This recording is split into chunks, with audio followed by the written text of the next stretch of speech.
신부의 준비. 첫 번째는 오빌의 금으로 단장한다. 시편 45편 9절의 말씀입니다. 왕의 귀비 중에는 열왕의 딸이 있으며 왕후는 오빌의 금으로 꾸미고 왕의 우편에 서도다. 제가 킹제임스 버전을 보겠습니다. 왕의 궁녀들 가운데는 여러 왕들의 딸이 있었으며 왕의 우편에는 오빌의 금으로 단장한 왕비가 서 있었나이다. 아멘. 자, 이렇게 그 왕의 그 궁녀 또는 왕의 귀비, 우리가 이 귀비라고 하는 말, 그 조선 시대에도 보면요, 이 귀비라고 하는 말이 있었어요. 조선 초기에 보면은 그 후궁에게 내리는 가장 높은 지위를 가리켜서 귀비다 이렇게 불렀던 것입니다. 자, 그것처럼 이렇게 그 왕의 궁녀 또는 왕의 귀비들, 이 귀비들이 있어요. 그 왕의 귀비 중에는 열왕의 딸이 있으며 왕후는 오빌의 금으로 꾸미고 왕의 우편에 서도다. 자, 우리가 오빌이라고 하는 것은 그 유대 남방 상금지, 그러니까 금이 생산되는 땅을 말하는 것이죠. 그 유대 그 남방에 있는 그 금이 생산되는 그 땅을 가리켜서 지명을 가리켜서 오빌이라고 했던 것입니다. 오빌. 열왕기상 9장 28절에 보면 그게 나타나 있어요. 열왕기상 9장 28절의 말씀입니다.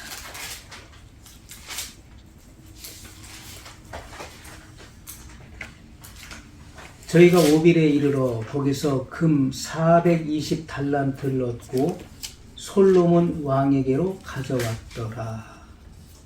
자, 누가 보낸 거죠?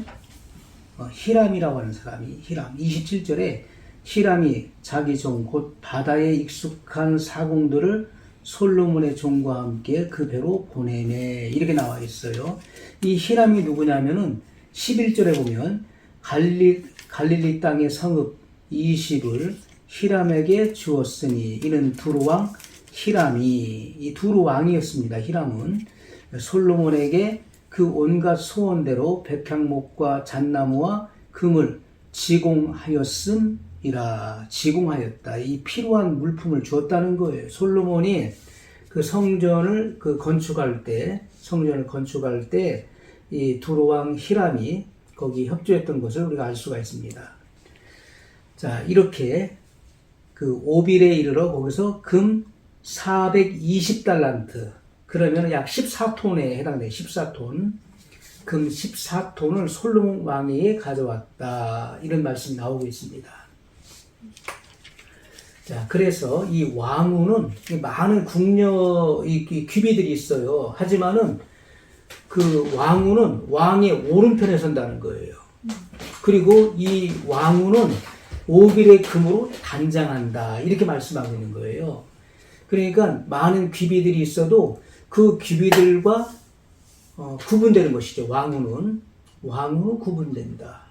그래서 왕의 오른편에 서며 그 오빌의 금으로 단장한다. 이렇게 말씀하고 있는 거예요. 이것이 바로 여기서 말하는 왕은 예수 그리스도를 의미하는 것이고 영적으로, 그리고 왕후는 그리스도의 신부를 의미하는 것입니다. 신부. 그래서 그리스도의 신부 될 자들은 이렇게 오빌의 금으로 자기를 단장하는 거예요. 그러면 이 오빌의 금은 무엇을 의미하는가? 이것은 우리의 믿음을 의미한다. 믿음을 가리킨다. 베드로전서 1장 7절에 보면, 베드로전서 1장 7절의 말씀을 보면, 너희 믿음의 시련이 불로 연단하여도 없어질 금보다 더 귀하여 예수 그리스도에 나타나실 때에 칭찬과 영광과 존귀를 얻게 하려 함이라. 믿음이 얼마나 중요합니까? 우리가 히브리서에도 믿음이 없이는 기쁘시게 못하나니, 하나님께 나가는 자는 반드시 그가 계신 것과 또한 그가 자기를 찾는 자들에게 상 주시는 이심을 믿어야 할지니라. 이 믿음이 굉장히 중요한 부분이에요. 우리가 그리스도의 신부는 이 믿음이 투철해야 되는 것입니다. 믿음이 충만해야 되는 거예요. 아멘.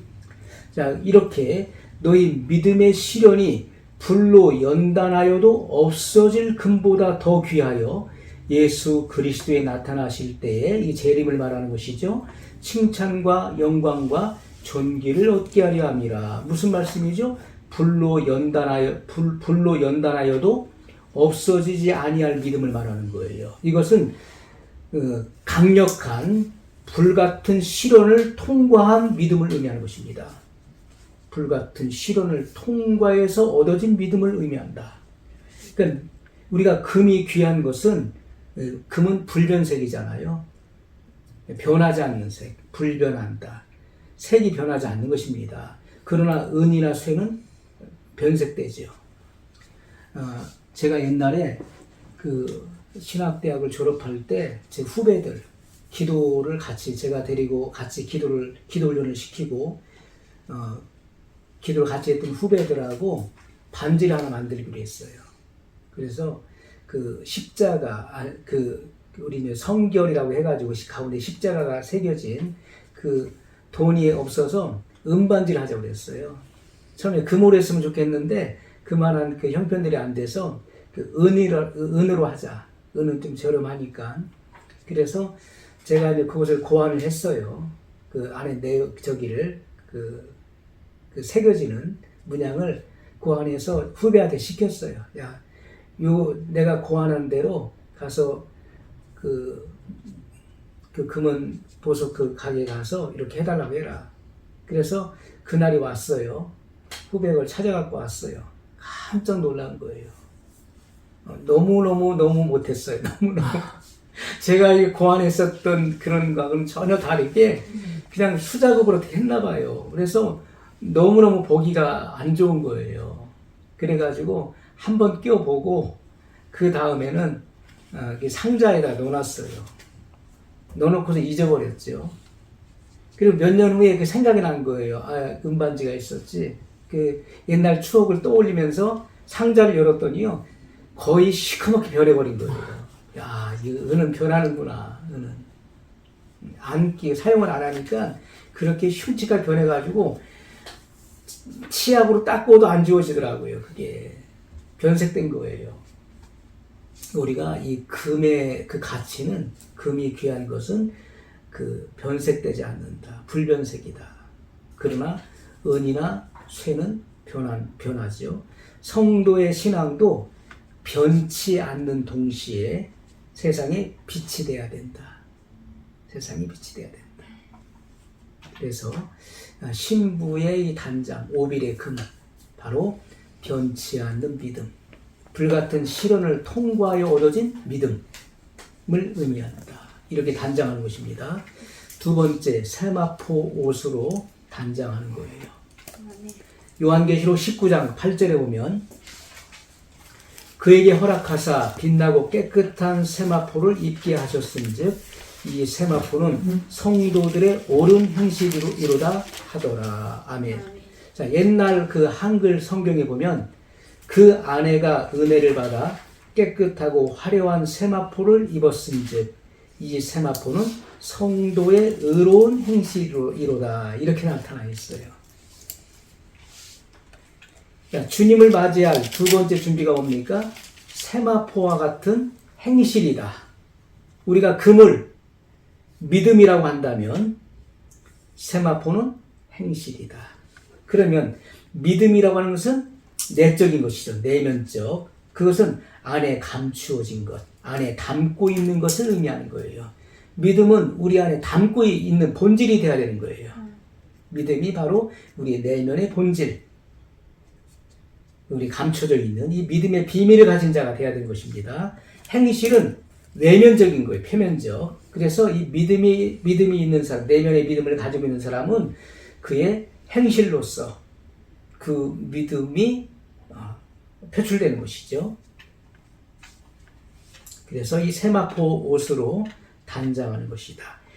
그래서 행함이 없는 믿음은 그 자체가 죽은 것이죠. 죽은 믿음이라는 것입니다. 믿음이 없는 행위도 거짓이죠. 그래서 내적 믿음이 충실하고 외적 행위가 증명함으로써 신부의 단장이 완비돼야 된다. 이것을 말씀하고 있는 것입니다. 세 번째, 사랑의 띠로 단장하는 것입니다.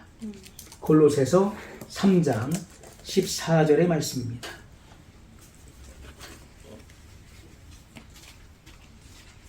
골로새서 3장 14절. 자, 그러니까 이 골로새서는 이 신약 성경의 지성소와 같다라고 표현을 하죠. 아주 이 비밀한 계시가 이 말씀이 감춰져 있는 그런 보배 같은 말씀들일 것입니다. 성경의 모든 말씀들이 다 보배지만은 마치 은밀한 지성소와 같이 이렇게 깊은 말씀들이 기록되어 있어요. 골로새서 3장 14절 이 모든 것 위에 사랑을 더하라. 이는 온전하게 매는 띠니라. 아멘. 아멘. 자, 이렇게 그 신부는 그 사랑의 띠로 단장하는 것이 사랑의 띠. 또 다른 표현으로 사랑을 옷 입듯 하라는 말씀이죠. 아멘. 자, 에베소 6장 14절에도 보면 에베소서 6장 14절 이 띠에 대해서 말씀하고 있어요.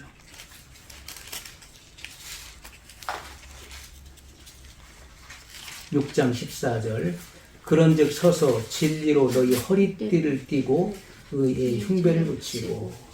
자, 진리로 너희 허리띠를 띠고. 자, 이렇게 띠라고 하는 것은 신부 단장의 필수품인 것입니다. 자, 먼저는 오빌의 금으로 단장을 하죠. 오빌의 금을 차는 것이고, 또 세마포로 옷을 입고, 그 다음에 띠를 띠는 것입니다. 그것이 단장의 순서예요. 자, 이 띠는 사랑과 진실함을 의미한다. 사랑과 진실함을 의미한다. 사랑이 없는 진실은 외식이죠. 또 진실이 없는 사랑은 탈선되기가 쉬운 것입니다. 사랑과 진실로서 그 엮어 짠 띠, 사랑과 진실로 엮어서 짠 띠. 자, 이 띠가 신부에게 합당한 띠가 되는 것입니다. 우리가 이 띠를 띠는 그 목적이 무엇입니까? 우리가 세상에서도 옷을 입을 때 이 띠를 띠는 것은 그 힘을 주는 것이죠. 이 띠가 없으면요, 헐렁헐렁 어떻습니까? 힘이 들어가지 않잖아요. 그래서 띠를 띠면 힘이 딱 들어갑니다. 띠는 힘을 주고 몸을 단속하는데 필요한 것이다. 몸을 단속한다. 네 번째, 복음의 신으로서 준비하는 것입니다. 에베소서 6장 15절의 말씀입니다. 평안의 복음에 예비한 것으로 신을 신고. 평안의 복음에 예비한 것으로 신을 신고. 복음은 곧 말씀이죠.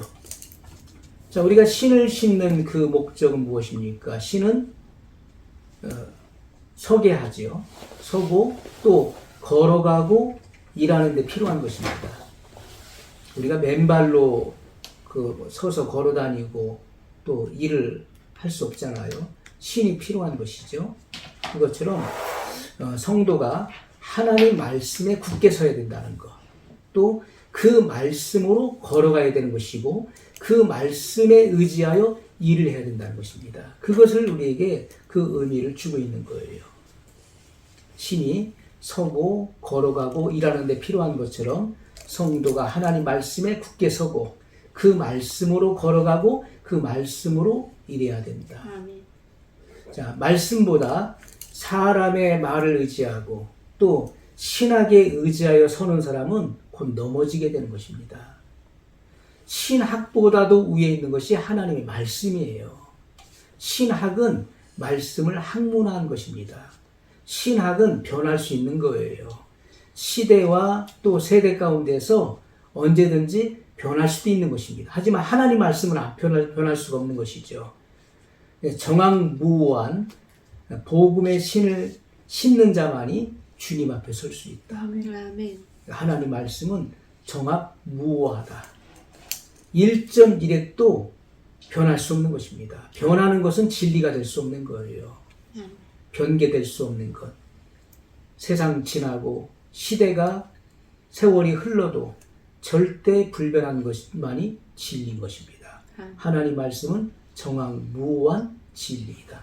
그래서 이 정확무오한 복음의 신을 신는 자, 복음의 신으로 무장하고 이렇게 준비된 사람만이 주님의 신부가 되어서 주님 앞에 설 수 있다.